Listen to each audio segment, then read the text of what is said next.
were Less demand. at huge surpluses. Stock prices crashed. The stock market was in the basement. Less demand.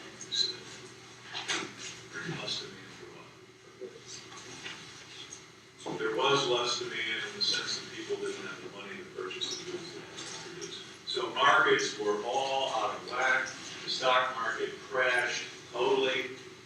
Farmers had huge surpluses. What were farmers doing with their surpluses? They were, of course, they were trying to sell them, but they were dumping their goods. Dumping in the sense of actually destroying portions of the crop.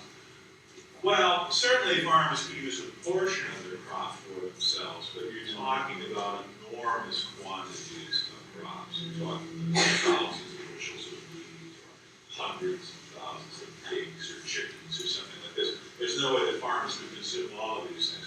So the farmers, in an attempt to drive up price, were destroyed fortunes.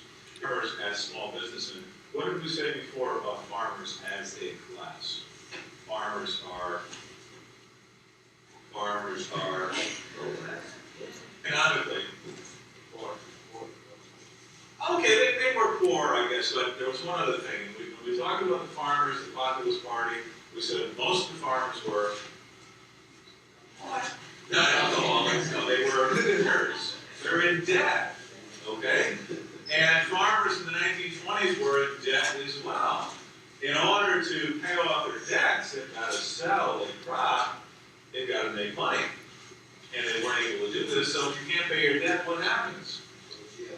Your farm is taken away, it'll be foreclosed, you're off your land, and many thousands of farmers during the 1920s would be foreclosed. And farmers, of course, wanted to avoid that. So what we're seeing at the end of the 1920s is an economic calamity, something called the Great Depression.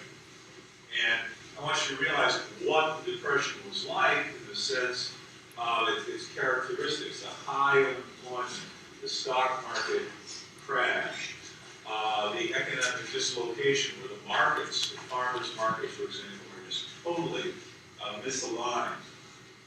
All right, and it was an economic calamity, it was an economic catastrophe. Historians have said that there were two great failures of the American system.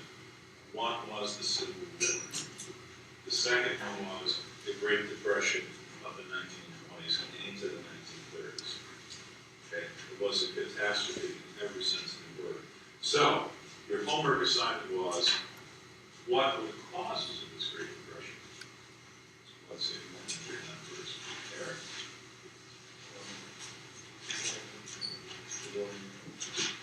Unemployment, is that a cause or a result?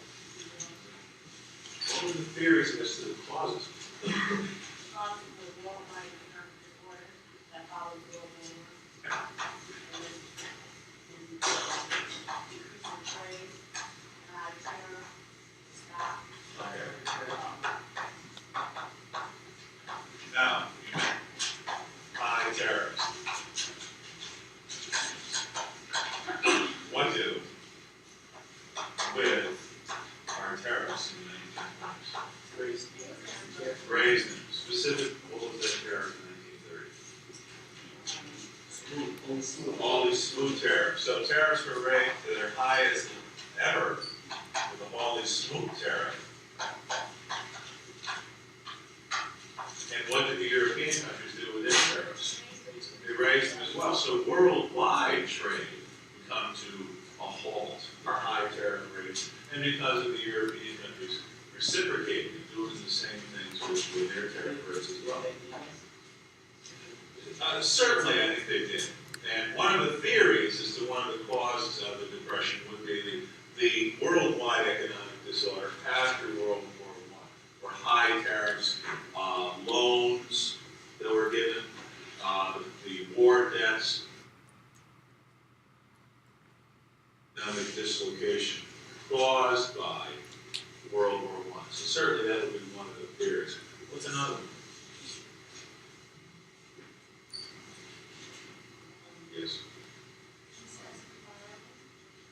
excessive borrowing. When we talked about, or your book talked about the stock market crash. Okay? The stock market crash, excessive borrowing in the stock market crash. A lot of the consumer demand during the 1920s was generated by installment buying. All right? In other words, installment buying.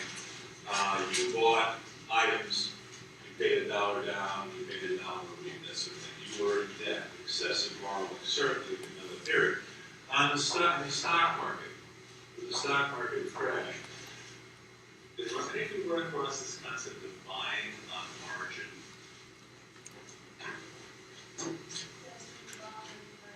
Yes. You borrow money to buy the stock. And there was a lot of borrowing and speculation in the stock market as well. Why would you want to do that? Because you get a profit if you If it was up, sure. Yeah. And during the Yeah. it was the money plus the interest. Well, let me give you an example. Anyway, this concept of buying on margin. Well, I don't know if it's gambling or not, but during the 1920s, many people were in fact gambling on the stock market. They were buying on margin, which is still done today. All right. Let's say you want to buy a share of some pick a company. Let's pick one of your favorites. Kmart. Okay, and that's something you should remember. AT&T is another one. Here's a share. Let's say Kmart costs about $20 a share. Let's say it costs about $20 a share. All right, and you want to buy 200 shares. Well, how much would that cost you? $4,000. And you don't have 4,000, right? 20 times 200, it would be $4,000. You don't have that much money, but you have 2,000. So you say, okay, look, I'll pay 50% of the purchase for the stock, and I'll borrow from the broker for the other 50%. Okay, this is called buying on margin. You put up a certain portion of the money, and this way I can control more stock. Okay, it's a practice that is done today. If the value of the stock goes up, it's a wonderful way to buy stock. If the value of the stock goes down, however, then you might have some difficulty. You might have some difficulty. You might have studied this in class. The idea is, what is your security for the loan? The stock itself. The value of the stock that you have paid in. So what happens if the value of the stock falls? Then you still owe more. You owe more. Because your portion has become less valuable. You must have 50% of the value there. See, your portion has become less valuable. The stockbroker will call you up and say, you have to give me more money. Because your portion of the loan is now less valuable because the underlying value of the stock has fallen. All right? And what happens if you don't have any more money? He takes your house. No. He sells the stock. He sells the stock. You have lost your portion of the money. He does not want to lose his. If you don't give him more money, send him to keep your percentage of value in that stock at that level, then he will sell the stock.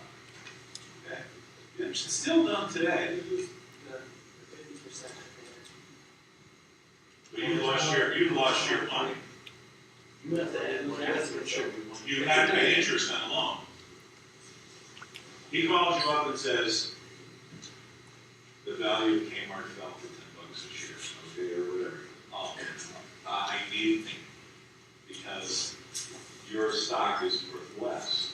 Say, I need more cash to keep that 50%. But he still loses on Very little.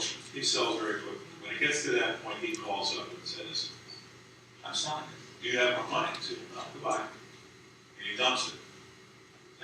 You've lost yours, and he does not want to get stuck with this, so he will dump the stock into the market very, very quickly. Buying on margin is still good today, and it's an okay way of buying stock as long as your percentage of value is high. Chances are the stock's not going to fall from $20 to $10 a share. U.S. Surgical, yes. Your group was involved in that stock buying thing. I think U.S. Surgical was like $125 a share. What time was it? 61. And it dropped about 70. Okay. It dropped down about 62. Well, that's $9 or $10. It's not 50. It's not falling from $20 to $10. There was a stock in the stock exchange yesterday that fell from $16 down to $6. Wow. Okay. Who's that? It was a drug company. Centicor or something like. Well, what they did was they had a new drug and they were testing it. I don't want to say experimenting, but they were testing the new drug, and they said their results were unfavorable. And I think the line they used was that there was an excessive amount of mortality in one of the groups, the patients would die. And what happened is, of course, investors that had the stock sold immediately, and the price just went from 16 down to 6. And that's quite a drop. And if you did, yes, the New York Stock Exchange is basically the place where the buyers and sellers can exchange the stock. So if for some reason we all run to the phone and say, sell, what happens to the price? It just falls until people start buying it. And the price of stock can fall considerably in a very short period of time. IBM stock, for example, in July, IBM is selling for $100 a share. Yesterday, I think it was $48 per share. So you wait till it falls and buy it. Well, you don't know when that's going to be. You don't have a crystal ball, or you're not a fortune teller to say, well, I know at this point, we don't know these things, but that's what happened to that company. So if you had 10,000 shares of IBM at $100 a share, and you watched it fall to $50 a share, obviously you lost a great deal of money. And somewhere along the line, you might have sold it. But the stock market can't do that. The stock market can go very quickly, or it can go up very quickly as well. The buying on margin is you can purchase more stock than you normally might by putting up a portion of the money. In the 1920s, the market